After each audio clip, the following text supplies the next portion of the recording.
আসসালামু আলাইকুম। আজকে আমরা পরিসংখ্যানের গড় রিলেটেড কয়েকটি এমসিকিউ প্রশ্ন সমাধান করব। প্রত্যেকটি প্রশ্নই কোনো না কোনো বোর্ডে আসছে। আমাদের 51 নম্বর প্রশ্ন বলছে X bar equal to A plus summation F I Y by N into H. এক্ষেত্রে এক্স বার নির্ণয় গড় হলে এ কে কি বলা যায়? এ আমাদের কি? এ হচ্ছে আনুমানিক গড় বা অনুমিত গড়, তাই না? আশা করি তোমরা এটা পারছো। চলো আমরা পরের প্রশ্নে যাই। পরের প্রশ্নে অনেকগুলো নম্বর দেওয়া আছে, এই নম্বরের গড় বের করতে বলছে। তাহলে গড় বের করার উপায় কি? আমাদের এই সবগুলো উপাত্তরে যোগ করতে হবে এবং মোট উপাত্ত সংখ্যা দ্বারা একে আমাদের কি করতে হবে? ভাগ করতে হবে। তাহলে আমরা কি করি? সবগুলো উপাত্তরে যোগ করি।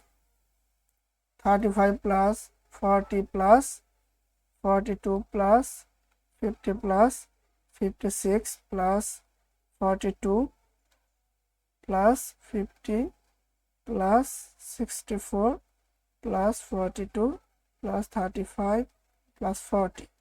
ঠিক আছে, যোগ করো। যোগফল কত আসে দেখো। 35 plus 40 plus 42 plus 50 plus 56 plus 42 plus 50 plus 64 plus 42 plus 35 plus 40। ওকে, আমরা যদি সবগুলো প্লাস করি আমরা পাই 496। এখন এই সংখ্যাটাকে আমাদের ভাগ করতে হবে কি দিয়ে?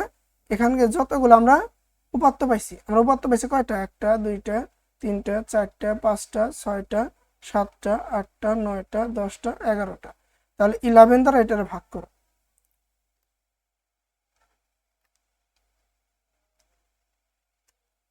496 ভাগ 11, তাহলে কত আসে?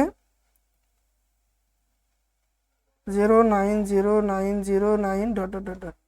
যাই হোক, তাহলে 45.09 কোথায় আছে? এই যে, তাই না? তুমি যদি আসন্ন মানেও নাও, যেহেতু 3 নাম্বার করে 0 আছে, মানগুলো নেওয়ার প্রয়োজন নাই। তার মানে অ্যান্সারটা হচ্ছে 45.09। আশা করি তোমরা পারছো। পরের প্রশ্ন দেখো কি বলছে। গত সপ্তাহে তোমার শহরে তাপমাত্রা ছিল এত এত ডিগ্রি সেলসিয়াস, গড় তাপমাত্রা কত বের করো। তাহলে গড় বের করার জন্য কি করতে হবে? সবগুলো উপাত্তরে যোগ করতে হবে এবং যোগ করে মোট উপাত্ত সংখ্যা দ্বারা ভাগ করতে হবে। এখানে কয়টা উপাত্ত আছে? 1টা 2টা 3টা 4টা 5টা 6টা 7টা। তাহলে সবগুলো যোগ করে 7 দ্বারা ভাগ দাও। 23 plus 26 plus 29 plus 25 plus 27 plus 13 plus 29। ওকে, এরা ভাগ দিয়ে বাকি দিয়ে, আচ্ছা যোগ করলে পাইলে কি? 189। এরা ভাগ দাও 7 দ্বারা, তাহলে আসে কি? 27, তাই না? আমাদের অ্যান্সার কি? খ নাম্বার। আশা করি তোমরা পারছো। তাহলে সবগুলো যোগ করে এখানে যে কয়টা উপাত্ত আছে ওই উপাত্ত সংখ্যা দ্বারা ভাগ করে দিবা। তাহলে আমাদের কি বেড়ে যাবে? গড় তাপমাত্রা, যেটা হচ্ছে 27 ডিগ্রি সেলসিয়াস। আশা করি সবগুলো এমসিকিউ বুঝতে পারছো। দেখা হচ্ছে পরবর্তী এমসিকিউ সমাধানের ক্লাসে। ধন্যবাদ, আল্লাহ হাফেজ।